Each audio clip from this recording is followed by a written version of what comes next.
Come closer, little ones. Sit low. Sit still. Hear that? That soft crack of twigs? That whisper between the trees? Don't worry. It's not the wind. Not here.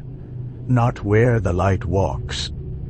Tonight, Papapage brings you a story of Arkansas, of Gurdon, a quiet town wrapped in pine and shadow, where the old rail line cuts through the forest like a scar, where the ground remembers, and where, if you're foolish or desperate enough to stand out there at night, you might just see it.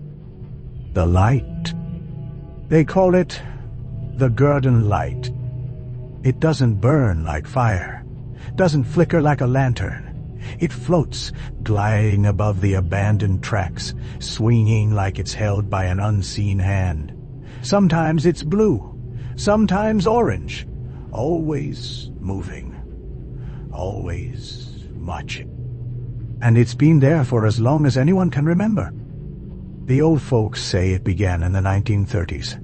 After the murder, a railroad foreman named Will McLean found dead by the tracks, his skull split like rotted wood. They say it was a fellow worker who did it, mad about hours or money or something smaller and darker. No trial, no justice, just blood in the gravel and a silence that never quite lifted. Then came the light. First it was just a glow. People said it was swamp gas, tricks of the eyes, refraction. But swamp gas doesn't follow you, doesn't bob gently beside your shoulder as you walk, doesn't blink when you blink, and it doesn't stop moving when you stop. It appears on quiet nights, especially cold ones, just past the old trestle bridge. Folks still go looking for it. Teens with flashlights, ghost hunters with gadgets, skeptics with smirk. Most don't find anything, but some come back different. There was a girl once, Marlene Tice, 15 years old and full of spite. She said she'd catch the light, prove it was fake, took her brother's video camera and a jar of fireflies to confuse it. Her parents found her 2 days later, sitting in the middle of the tracks, camera smashed to pieces, the fireflies dead and stuck to her skin. She wouldn't speak for weeks. When she did, she whispered, "It was a man, but not." His face glowed. His feet never touched the ground. He looked at me like he knew my name before I was born. Others have seen it too. Railway workers, hunters, even police. The light drifts through the trees with purpose. It doesn't just appear. It arrives, like it's checking, like it's searching. And when it stops near you, sometimes you feel something. Cold in your bones. Tightness in your chest. Voices in the pine needles. And footsteps behind you, in time with your own. People say it's the ghost of Will McLean, still walking the tracks, lantern in hand, looking for the man who killed him. But Papapage has heard other stories, older ones, of a light that came before the railroad, before the town, a light that wanders not in grief, but in hunger, a lure like a flame for moths, drawing you off the path and into the trees, where the ground is soft and the dark is deeper than it should be. So if you ever walk the Gurdon tracks at night and the air turns still and you see a light swaying in the distance, don't follow, because not everything that shines wants to be found. They say the forest doesn't forget. Not out here, not in Gurdon.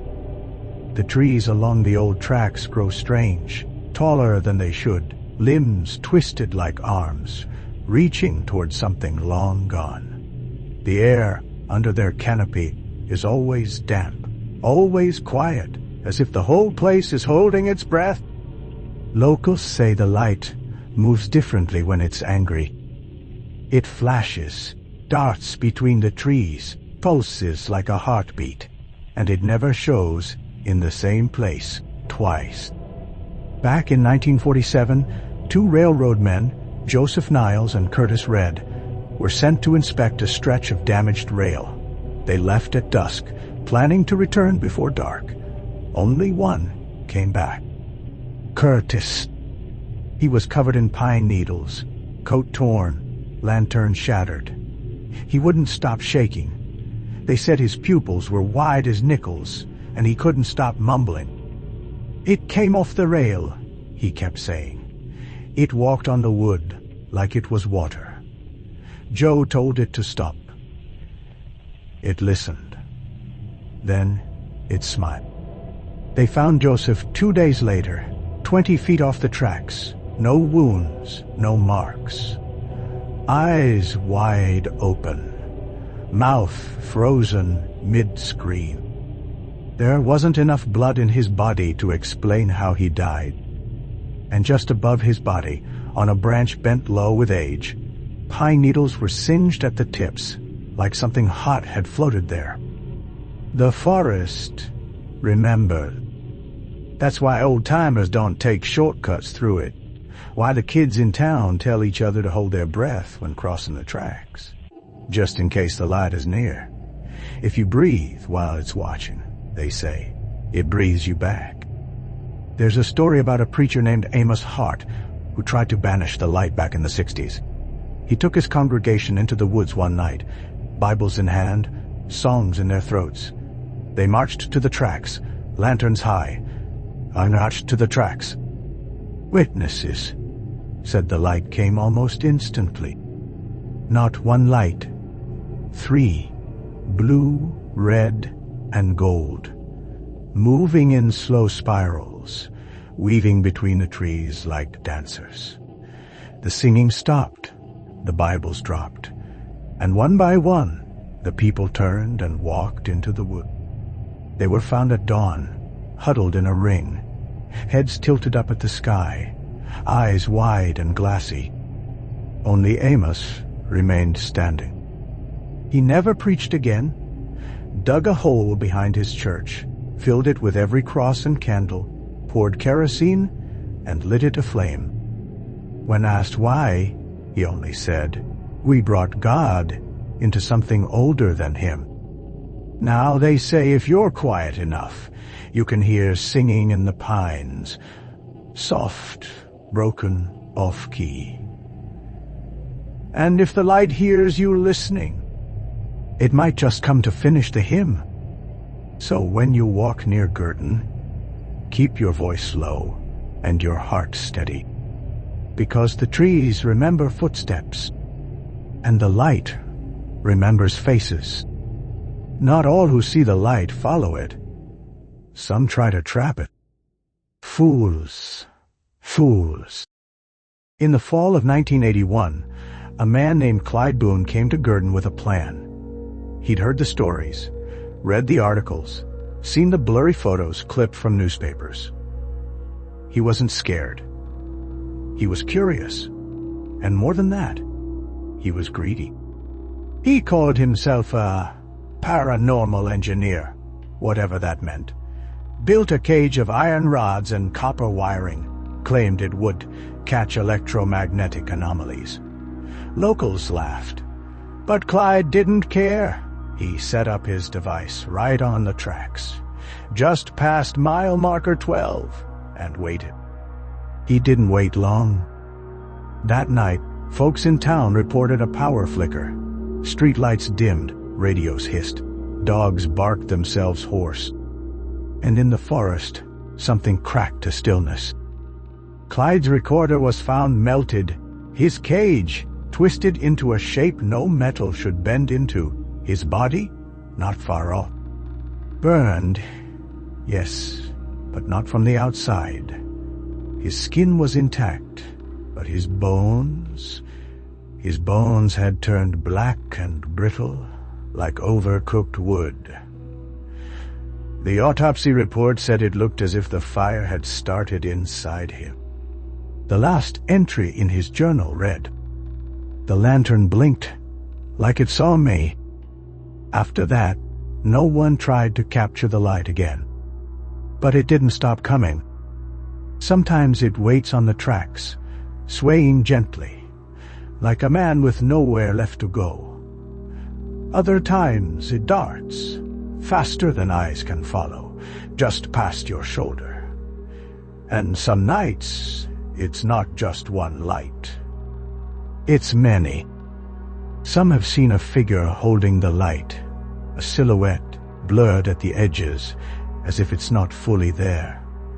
Always with the lantern raised, always watching.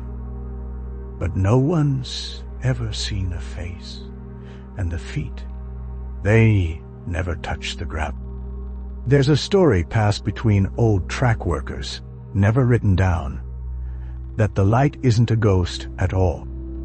It's the final heartbeat of something that died violently, a pulse echoing through time, and the thing holding it, just the last thought that passed through its mind. Find him, make him pay. And now it wanders, searching. They say if you stand on the rails long enough, it might think you're the one it's looking for. That it'll float toward you, slowly, steadily, lantern raised, until it gets close enough to see your eyes. And then it chooses. Some people fall to their knees, others run, a few just vanish. And in their place, only one thing remains: the faint smell of burning wood, and a single railroad spike, fresh, clean, and still warm. So if you ever see a light without a hand, don't stand still, because it might not be lost. It might be hunting. Most stories about the Gurdon light talk about how it moves, how it floats, glides, dances through the trees. But there's one story no one likes to tell, because sometimes the light stops. It was 1999 when three friends from Little Rock, Marcus, Tyrell, and Renee, drove out to the old tracks with camcorders and confidence. They planned to make a documentary, even had a name for it, Ghostlight. Said they'd be the ones to finally prove it. They never expected it to answer. They set up at dusk, filmed intros, cracked jokes, walked the tracks with their cameras pointing ahead. Marcus had the mic.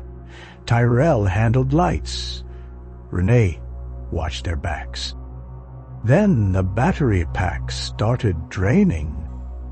Within minutes, both cameras were dead. No warning, just darkness.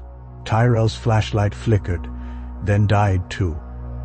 That's when the air changed, the kind of change you feel in your teeth. Pressure, stillness. The sound of their own breathing grew loud. Then, in the trees ahead, light. Not a flicker, not a spark. A solid, glowing orb, orange and low, swinging gently like a lantern on a short chain. They froze. Renee whispered, "That's it." Marcus stepped forward. One step. Two. The light didn't move. He called out, "Who are you?" And the light stopped, swinging. No wind, no sway. Dead still. Then, without warning, it blinked. Once, twice. Then it split. Into two. One floated left. The other, right. Circling them in wide arcs, moving behind the trees, just out of reach. That's when the screaming started. Tyrell shouted that something was behind him. Something cold, whispering in a voice that sounded like Marcus's. But it wasn't him. Renee swore the light passed through her, and when it did, she felt hollow. Marcus ran .call.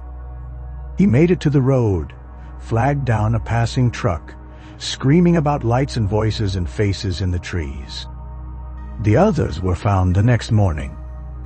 Tyrell was sitting upright on the tracks, unmoving, eyes closed, palms upward.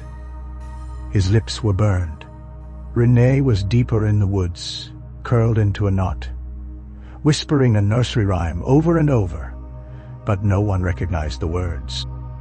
They survived, but neither one of them ever stepped near Gurdon again. And Marcus, he stopped talking altogether, moved north, changed his name. Some say he watches the tree line now, that he sleeps with the lights on, that he still wakes up sometimes and says, "It saw me."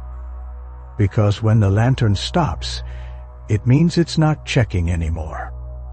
It means it's found you. And the forest stops too. The wind dies, the insects hush, and every breath you take feels like it's being borrowed.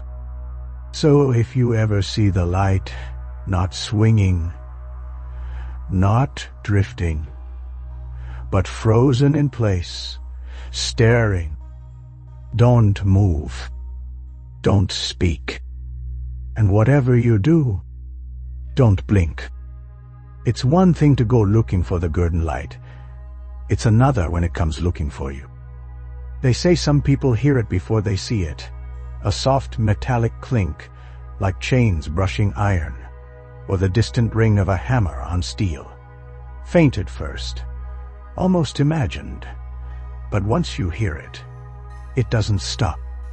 There was a boy in town, Ilya Hughes, 13. Bright, quiet, loved trains. Used to build miniature tracks in his yard, spend hours lining up tiny cars.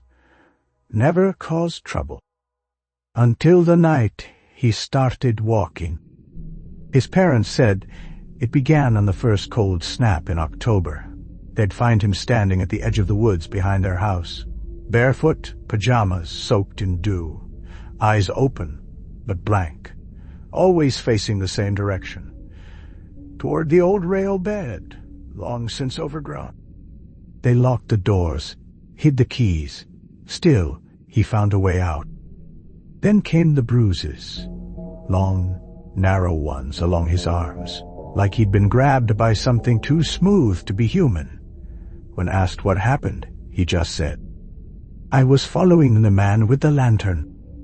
Doctors blamed stress, night terrors, but the boy never screamed, never cried. He just walked. Until one night, he didn't come back. Search parties combed the woods for 3 days. No sign, no footprints, no broken branches. Then on the 4th morning, his father found something in the gravel behind their shed. A rail spike, still warm, and Eli's miniature train set, rearranged in a perfect circle, the little engine running endlessly, even though it wasn't plugged in. They say the Gurdon light doesn't just haunt a place. It haunts a line, a thread pulled tight between worlds, and some people are born with it knotted around their spine, pulled toward the tracks like metal to magnet. There was another case. A man named Darrell Hooks, a maintenance worker for the old line. He said the light followed him home one night. Said he saw it hovering behind his truck in the rearview mirror, miles from the tracks. When he opened his door, his front porch light flickered and blew out. The next morning, every mirror in his house was cracked down the center, and in the hallway, spelled out in coal dust, "Walk, talk." He moved to Texas, but they say the light still visits, appears in his backyard sometimes, knocks on his windows, waits. Because once it sees you, it doesn't always let go. So be careful what you follow. Even in dreams, even in sleep, especially on old paths, long since buried, where rails used to hum and steam hissed into the night. Because not all ghosts are content to stay where they died. Some are still walking the line, and some are looking for company. By now, most people think they understand the Gurdon light. A ghost with a lantern. A floating mystery. Maybe a warning, maybe revenge. But there's one detail they always miss. The light doesn't cast a shadow. You can see it glow. You can see the trees around it shimmer with the reflection. But no matter how bright it burns, it leaves nothing behind. No outline. No form. Just light. In 1975, a geologist named Helen Bragg came to Gurdon with instruments, seismographs, EMF meters, thermal scanners. She wasn't chasing ghosts. She was hunting faults, convinced the strange activity was seismic, natural. She brought logic, equipment, science. She left behind her boots and her glasses. They found them arranged side by side on a stretch of track that hadn't seen a train in 40 years. Her notebook was nearby, pages torn, filled with jagged notes. Light has mass but no weight. No reflection in water. Smells like cedar and iron and fear. Her body was never recovered. But months later, another researcher, Dr. Keene, found something in a tree not far from the site. A handprint, pressed deep into the bark. Too large for a woman, too long for a man, with 7 fingers. The splinters, he said, pulsed when he touched them. The Gurdon light isn't just a haunting, it's an infection, a crack in the world, something that seeps into weak spots, old stories, broken faith, curious minds. And once it's in, it changes you. Some people start humming in their sleep, the same railroad tune again and again. Others wake up with coal dust in their lungs. Some disappear for hours at a time, only to return with no memory, just scratches on their arms in the shape of rail tie. There's a theory passed between those who've studied the phenomenon too long, a whisper, not published, not proven, that the light is a piece of something trapped beneath the forest. A nerve, a thought, a flicker of consciousness trying to find a way back to the surface. And every time someone sees it, it learns a little more, sees a little deeper, comes a little closer.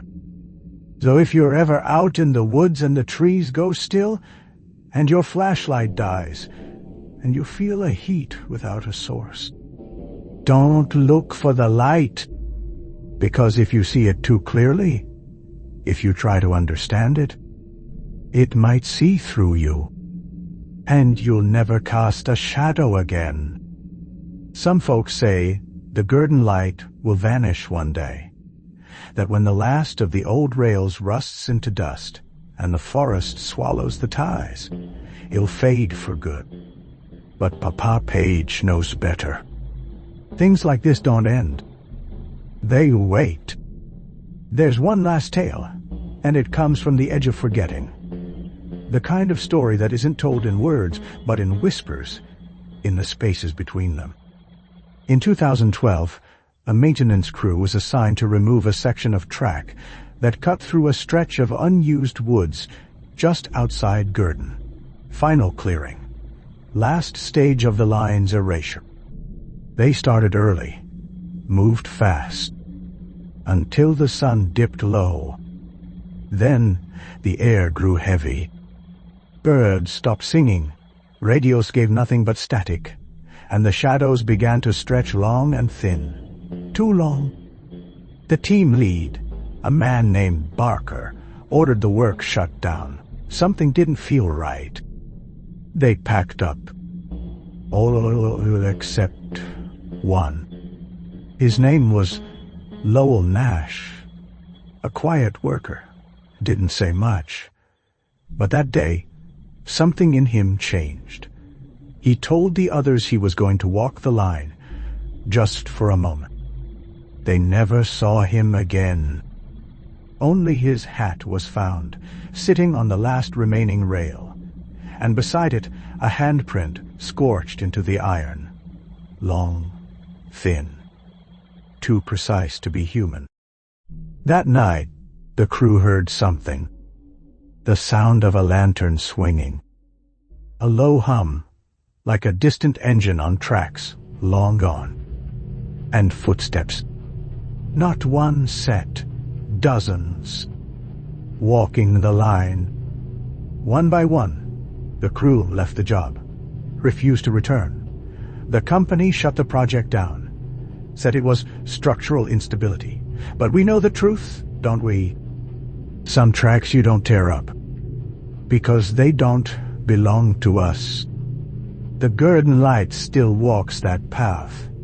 Not every night, not always in the same place. But when it does, it's not alone. There are more lights now, small ones, flickering, growing. And some say they don't just float, they follow. They remember the names of those who disturbed them, and when the forest is quiet enough, they call them back. So if you ever see the last track, bent, rusted, half buried in the moss, don't step on it. Don't follow it. Because the light isn't guiding you home. It's taking you with it.